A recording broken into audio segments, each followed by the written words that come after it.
Bien, bien, aquí. Bueno, sí. Quisiéramos explicarle un poco la dinámica, porque es el arranque de los seminarios, que antes de que pusiéramos como desarrollar el contenido del mismo, pues nos diera como la patadita de arranque, como institucional, que esto se pone en marcha, ¿no? Y que luego de ahí Paola va a hacerle el planteamiento de cómo serían las dinámicas, y luego ya empezaríamos, profesor. Sí, bueno, pues yo lo primero que quería deciros es que me siento muy orgulloso que desde dentro de la casa hay un grupo de personas que tengan las suficientes inquietudes como para poner en marcha este tipo de actividad. Es una actividad que no está arreglada, es una actividad, podríamos llamar gratis et amore, ¿no? O sea, que se hace simplemente porque existe un interés por el conocimiento como un fin en sí mismo, que es algo verdaderamente excepcional, y por eso yo no me he podido negar a no solamente a participar hoy, sino a apoyarlo. Me parece que es una iniciativa además muy oportuna, porque estamos en un momento en el que desconcierto total, sobre todo en lo que se refiere a la capacidad de la política para entender lo que está ocurriendo, ¿no? Y por tanto, a través de las perspectivas tradicionales con las que enfocamos lo político, no somos capaces de dar cuenta realmente de lo que está ocurriendo. Por tanto, mi enhorabuena por la iniciativa, y de lo que a mí dependa, pues evidentemente también pues trataré de apoyarlo en la medida de lo posible, ¿no? Yo no sé muy bien cómo vamos a operar procedimentalmente. Tú, Paola, parece que eres la primera que dispara, y luego ya después, pues bueno, yo lo que haré será daros mi opinión sobre cada una de las cosas, que evidentemente es una opinión más. La única ventaja que tengo respecto a vosotros es que soy bastante más viejo y por tanto tengo una perspectiva más amplia, ¿no? Pero poco más. Entonces, lo que se trata, yo creo, es de que no haya una relación profesor-alumno en un sentido convencional, sino que tratemos de hacer un tipo de vínculo mucho más simétrico, ¿no? O sea, lo que se trata, por tanto, es de que no hay una tarima y luego digamos, un espacio que esté por debajo de la tarima, sino que, yo creo que estamos muy bien, nos horizontalicemos todos, ¿no? Y si conseguimos esa relación horizontal, pues seguro que esto va a salir bien. Muchas gracias. Bueno, primero que nada, buenos días a todos. Muchas gracias por venir. Agradecer en primer lugar al profesor Vallespín por inaugurar y por permitirnos, por abrir la casa de estudios, este tipo de iniciativas. Agradecer también a Miriam y a todos los coordinadores que se han mostrado súper predispuestos con abrir este tipo de espacios horizontales para los estudiantes. Que sepan que Rupturas Epistemológicas pretende ser un espacio, como decía el profesor Vallespín, completamente horizontal, para que tanto los nuevos investigadores como viejos investigadores de la casa encuentren en esto un sitio familiar donde desbordar e invitarlos a hacer rupturas, ¿no? Que sepan también que esto es una iniciativa donde pueden estar participando gente de varios programas, no solo es el de gobierno, sino de América Latina y otros programas. Bueno, invitarlos también, vamos a tener una serie de actividades a lo largo del curso que ya les vamos a ir comentando, que básicamente van a ser seminarios, ¿no? Donde aparte de seminarios con investigadores, también pretendemos ser una especie de acompañamiento para los proyectos de investigación con cuestiones más metodológicas, teóricas y también de alta dirección política, ¿no? Bueno, el primer seminario ahora arranca con el profesor Vallespín, que como saben es el director del instituto, y el tema es teoría de la acción y teoría de sistemas a la luz de la crisis actual.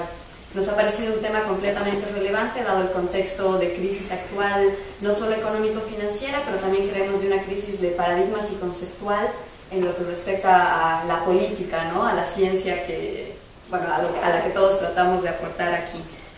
Bueno, en eso el documento del profesor Vallespín, que nos ha pasado previamente, es muy provocador, ya que nos está invitando a revisar no solo instrumentos metodológicos y herramientas de gestión, sino también a que hagamos una reinvención y una reinterpretación de todos los marcos conceptuales, ¿no? Es una especie de llamada de atención que creo que tenemos todos nosotros, de empezar a repensar este tipo de cosas, ¿no? Hacernos preguntas como, por ejemplo, ¿qué es la política hoy o cómo debe ser pensada? Es un ejercicio, pero titánico. Bueno, el ejercicio este está planteado, como decía bien el profesor, de una manera horizontal, donde, bueno, vamos a empezar con la propuesta del profesor Vallespín. Después tenemos un espacio de preguntas y respuestas entre todos nosotros.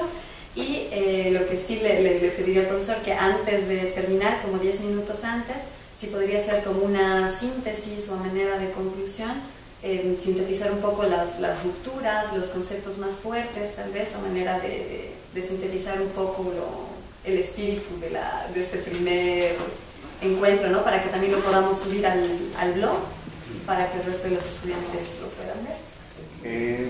Vamos, para ir cerrando, que le queremos pedir también, profesor Vallespín, en esta horizontalidad que le hemos puesto también el papel para provocar su mano y poder ir estableciendo unos esquemas, unos rizomas ahí, que nosotros podamos también en el blog meter estos esquemas y estas rutas para irle dando seguimiento, ¿no? Es decir, que la charla no se queda como ahí, sino va a ser una charla rizoma, es decir, que lo que usted deje lo vamos a estar persiguiendo como en el contexto de lo que venimos reflexionando.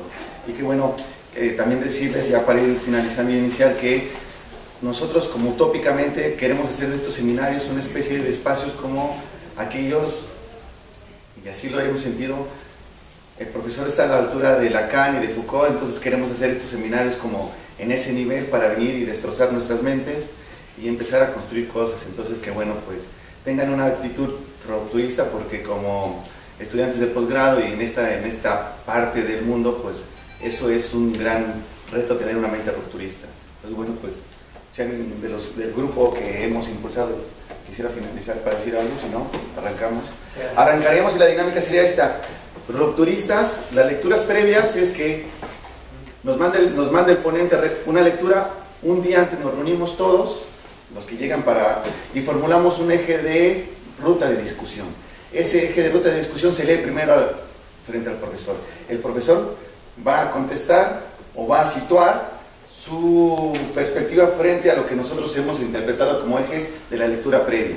Después se abre una segunda etapa con los que están presentes, que no pudieron llegar como al ejercicio y a preguntar sus perspectivas, o a los invitados, y el profesor vuelve a establecer una nueva réplica. Y finalmente él cerraría con la síntesis, pidiéndole que la síntesis se hace una síntesis de ruptura, es decir, que es por aquí, es por aquí, es por aquí, y también pedirle a él que si él puede ser también en este desarrollo de su tema lo más rupturista que él pueda, o sea, que se disloque de ahí, ¿no? Cuando uno lee sus artículos en El País, de repente dice está a favor de la insurrección global y de los indignados, y después el profesor plantea una enorme racionalidad para pedir la tranquilidad. Entonces que se puede mover con una gran capacidad intelectual en muchos terrenos, aun cuando sean muy movedizos. Entonces que bueno, profesor, va a ser usted frente a rupturistas y que no se sienten cómodos sino cómodo, y eso sería. Sí, muy bien, no, yo me siento muy cómodo, la verdad es que no me siento para nada incómodo, y además yo creo que la actividad intelectual no tiene sentido si no cuestiona permanentemente sus presupuestos. Yo creo que es donde está precisamente el problema, y es el punto en el que aquí me gustaría empezar, y para ello yo creo que tenemos que hacer un esfuerzo por intentar ver cuál es la diferencia entre la creación de conocimiento en el mundo de las ciencias de la naturaleza y en el mundo de las ciencias sociales, que es algo absolutamente fundamental. Porque la acumulación de conocimiento en el mundo de las ciencias de la naturaleza lo que ha permitido es crear un cuerpo de saberes que tienen una traducción práctica. Cuando hablo de una traducción práctica inmediata es que una traducción práctica inmediata, a lo que me refiero es el hecho de que todo aquello que aprendemos a través de los avances en la ciencia básica se traduce después inmediatamente en aplicaciones tecnológicas. Y llegamos incluso a una situación en la cual, pues bueno, ahora mismo desde nuestro propio ordenador podemos estar viendo cómo una sonda espacial en Marte fotografía el terreno. En el avance de las nanotecnologías pues podemos meter un chip dentro del cuerpo que es capaz de detectar enfermedades, y así sucesivamente. Es decir, el avance que ha habido en el conocimiento y a través de ese conocimiento en nuestro control de la naturaleza es verdaderamente espectacular. Y sin embargo, y esto es importante también percibirlo, a pesar de que llevamos 2500 años practicando eso que podríamos llamar ciencias humanas, ciencias sociales, ciencias políticas, sin embargo nos encontramos ante situaciones como las que vimos hace un par de semanas, donde se moviliza personas, prenden fuego a embajadas o a consulados de otro país simplemente porque alguien desde otro país coloca unas, diríamos, no ni siquiera es una película, un pequeño semidocumental donde supuestamente se difama a un profeta. O sea, vivimos en un mundo donde todavía hoy, incluso dentro del así llamado primer mundo, hay gente que pasa hambre. Otros lugares donde hay gente que es explotada, otros lugares donde hay situaciones, diríamos, de pobreza absoluta. Entonces, bueno, el contraste entre los avances que ha habido en nuestra comprensión del mundo exterior y los avances, los pocos avances que ha habido en el mundo de las ciencias humanas es algo que debería preocuparnos de forma inmediata. Y eso es lo que yo creo que nos obliga a ser tremendamente cautelosos a la hora de presentar progresos en las ciencias sociales y humanas, porque yo creo que no ha habido un auténtico progreso, porque no ha habido digamos, una aplicación práctica de los conocimientos que nos permitan resolver los problemas sociales que nosotros tenemos. Sociales y humanos, ¿no? Porque tampoco hemos accedido todavía a unos objetos a través de los cuales pues, podamos identificar qué es la felicidad y cómo podemos, en cierto modo, pues, cómo podemos implantarla en nuestras sociedades. Pero la gran pregunta aquí es el por qué. ¿Por qué fracasan las ciencias sociales y, sin embargo, las ciencias de la naturaleza no lo hacen? Y, bueno, hay muchas razones, yo no puedo entrar en todas, pero hay una que me parece que es fundamental y que yo la reduciría a dos puntos. El primero es el que tiene que ver con la distinción entre la explicación y la comprensión, que es una distinción que está ya en Max Weber. Una cosa es describir algo y otra distinta es comprenderlo, interiorizar aquello que es descrito. Por tanto, la segunda inquiere sobre una dimensión que no ha sido suficientemente analizada, que es una dimensión de eso que podemos llamar el sentido de las cosas. Hay miles de descripciones, cada vez más, pero sin embargo, de esas descripciones no obtenemos al final un sentido. Por tanto, las ciencias sociales, si no incorporan un elemento hermenéutico, es decir, algo que dote de significado aquello que describimos, acaban convirtiéndose en ciencias huecas. Es decir, no nos sirve para poder interpretar el mundo social a partir de, digamos, de la posibilidad de su comprensión profunda. Insisto, porque una cosa es explicar algo, es decir, por qué los jóvenes españoles no votan a los partidos políticos, pero otra distinta es captar de verdad cuál es la razón que conduce a los jóvenes españoles a separarse de su sistema político. Esto es un tema que está en la historia de las ciencias sociales desde sus orígenes, que parece que hay una especie de división del trabajo. La ciencia social se limita exclusivamente a las descripciones, y luego la filosofía social entraría ya un poco más en buscar estas cuestiones que tienen que ver con el sentido, o la hermenéutica, o incluso muchas veces pues, tenemos que tirar la toalla y reconocer que a este respecto es mucho más eficaz la literatura, la ficción, que la ciencia social, ¿no? O por lo menos los estudios sociales. O sea, entendemos mejor lo que es la explotación a través de una novela de Dickens que no a través de un texto de Marx. El texto de Marx nos lo explica, pero no nos transmite el sentido. Es decir, no nos permite interiorizarlo, como nos permite interiorizarlo esa experiencia del humano a través, digamos, de una forma narrativa que nos encontramos en la literatura. De la misma manera en que el mundo no lo vemos igual a través de nuestros sentidos que cuando de repente nos es mediado por obras artísticas. Por lo tanto, en el arte se plasma una forma de realidad que habitualmente no está accesible a nuestra forma de ver. Bueno, las ciencias sociales, bueno, han tratado de resolver este problema de una manera muy sencilla. Es decir, bueno, realmente nosotros solo podemos formularnos preguntas que somos capaces de responder.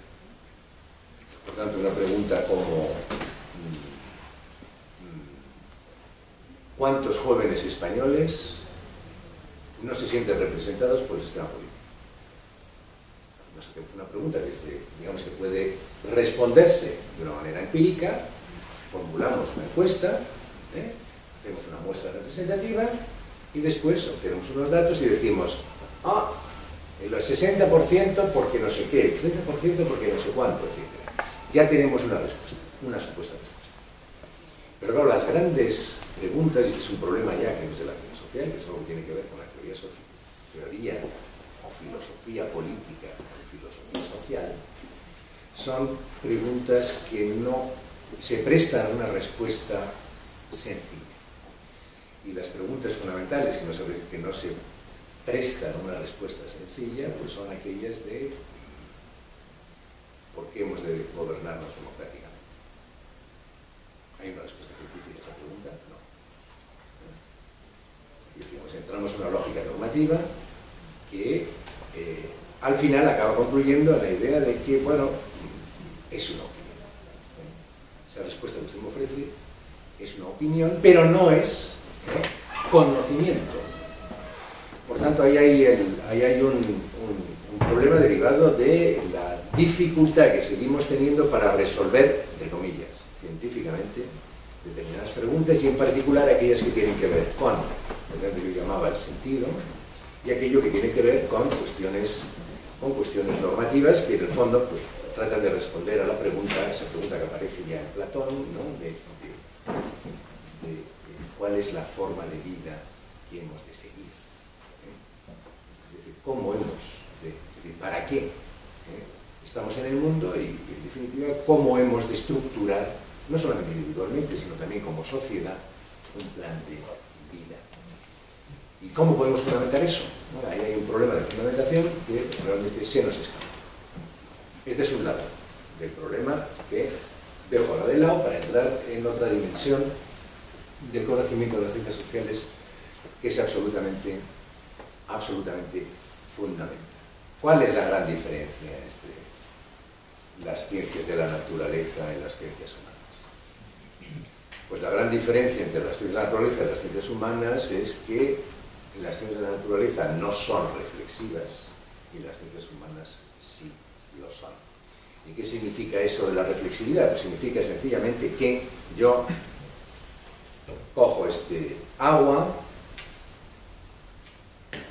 abro la botella para que el agua me oiga bien y le digo, te voy a poner a 0 grados y te vas a solidificar, te vas a congelar. Y el agua lo hace con independencia de cómo yo describa sus atributos. Pero si yo digo una sociedad, las relaciones de producción son relaciones de explotación, esa sociedad no sigue haciendo lo que venía haciendo, reacciona frente a la forma en la que es descrita. Por tanto, la teoría impacta sobre la forma en la que la sociedad se autocomprende. O sea, nos autocomprendemos de una determinada manera por la forma en la que vamos siendo descritos por diferentes teorías. Y, por tanto, eso lo que crea es patologías tremendas, como estamos viendo ahora con la economía, con eso que se llama las profecías que se autocumplen, ¿no? Si decimos que la banca española va a quebrar, al final, aunque objetivamente no haya causas para que quiebre, al final los inversores extranjeros se llevan su dinero y la banca española acaba quebrando. Eso no ocurre cuando describimos la naturaleza. Es decir, la manzana, una manzana cae del árbol por la ley de la gravedad, no porque Newton dijera que existe la ley de la gravedad. Y ahora, si nos damos cuenta, estamos empezando a competir las ciencias de la naturaleza, las ciencias humanas, fundamentalmente, con muchos de los avances que se están produciendo en las ciencias de la naturaleza, que están empezando también a transformar nuestra propia autocomprensión. Ojo, esto es algo que no tiene que ver, diríamos, con el objeto, es decir, que aquello que se estudia, digamos, de cerebro humano, no cambia por el hecho de que lo describamos de una manera u otra, pero esas descripciones empiezan a tener un impacto directo sobre la forma en que empezamos a autocomprender. Cuando se nos dice, como parece que ocurre, que antes de que tomemos conciencia de una disyuntiva, nuestro cerebro ha decidido ya cómo la va a resolver. O sea, antes de que yo piense si voy o no a beber agua, mi cerebro ha decidido ya, 1, 2 segundos antes, que voy a beber agua. Yo me lo puedo preguntar, pero mi cerebro ha actuado con anterioridad. Con lo cual eso que llamamos libre albedrío, capacidad de decisión, etcétera, de repente se nos pone en cuestión. Entonces hay ya algo que es verdaderamente aterrador, y es que cada vez estamos viéndonos más afectados también por los avances que se están produciendo en otros campos, muy en particular en las neurociencias, cuando de repente, claro, la descripción que se hace del ser humano comienza a ser un tipo de descripción que se nos escapa a los cánones con los cuales veníamos funcionando de forma tradicional. Entonces esto a lo que conduce es a una situación de cierto desamparo de los sujetos, porque por un lado cada vez es más mareante el número de publicaciones, el número de avances que se van produciendo, no solamente en las naturalezas, sino también sobre todo en las ciencias sociales. No hay ninguna mirada que tenga la capacidad, diríamos, de resumir todo eso en una concepción del mundo, como sí la tuvieron en su momento los grandes teóricos sociales, los Durkheim, los Marx, los Weber, evidentemente. Quizá los dos últimos que trataron de hacer una teoría general, un poco poniendo en relación todo el tipo de conocimiento que se iba desarrollando, pues fueron Habermas y Luhmann. Pero el resto ya no opera a partir de los criterios de una teoría general, sino que opera a partir de los criterios de especialización. Con lo cual, lo que está empezando a ocurrir es que cada vez sabemos más sobre menos. O sea, cada vez somos más expertos sobre cosas más pequeñas. Y perdemos de vista la interacción que existe entre los resultados del conocimiento de cada una de esas parcelas. Por decirlo de otra manera, lo que nos falta es una mirada general. Lo que nos falta son generalistas, alguien que pueda ver todo el mapa. O sea, vemos todos y cada uno de los árboles que aparecen perfectamente descritos, pero nadie ve el bosque. Con lo cual, si nos fijamos en un árbol sin ver una imagen del bosque, pues al final el conocimiento de ese árbol no nos añade nada, porque en el fondo de lo que se trata es de conseguir que ese bosque sobreviva, esté sano, y por tanto pues pueda ser un bosque adecuado a las necesidades que nosotros tenemos. Por tanto, ha habido algo así como una creciente dispersión del conocimiento que se ha reconducido fundamentalmente a uno de los subsistemas sociales, que es el sistema científico. Con lo cual, el conocimiento ya no impacta sobre la sociedad, sino es a través de mediaciones que normalmente las hacen los periodistas, donde nos encontramos en los medios de comunicación, etc. Que compiten además dentro de un espacio, como es el espacio del periodismo, donde de lo que se trata no es ya del conocimiento, sino del impacto que tengan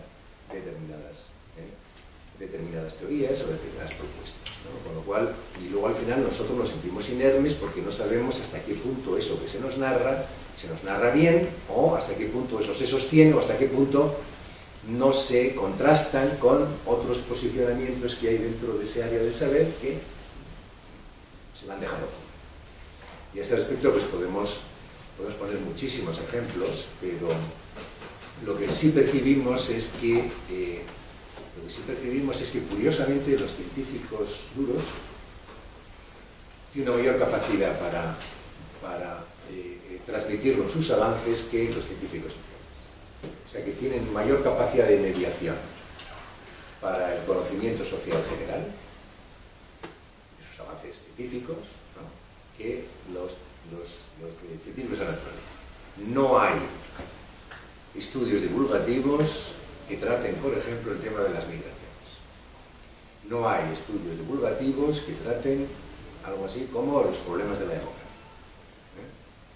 Eso sí, uno puede encontrar un libro donde se habla de cómo se vota en Andalucía, ¿no?, gráficos, tal, no sé qué. Pero bueno, oigan, vamos a ver, quiero que usted me explique cuáles son los problemas de la democracia andaluza, y que me lo explique para que yo lo pueda entender, no para que usted después epate a sus colegas.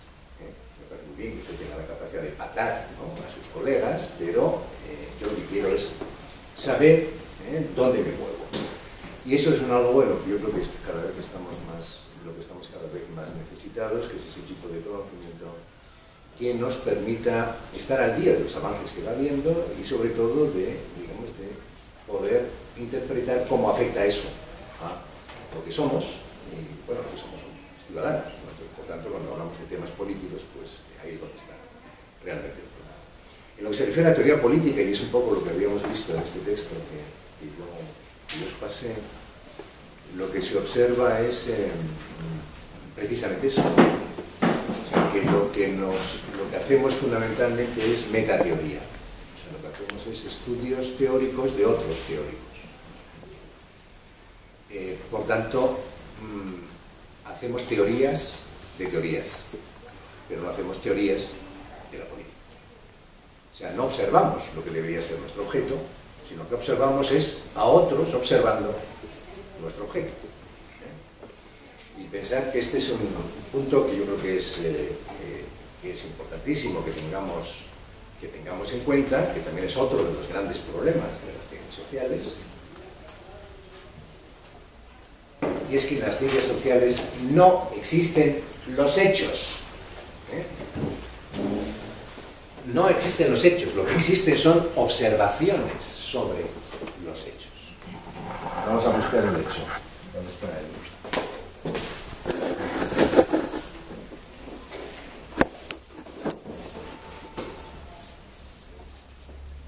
Revolución Francesa.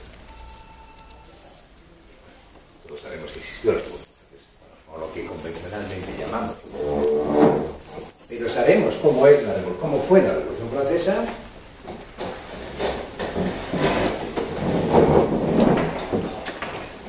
Sí, no. O sea, hombre, solo podríamos saberlo de verdad si hubiera una máquina del tiempo y pudiéramos trasladar a algunos doctorandos o investigadores, ¿no?, a que se disfrazaran allí de sans-culotte y fueran allí y vieran un poco lo que hablaba la gente y tal, y cómo se movían y todo lo demás.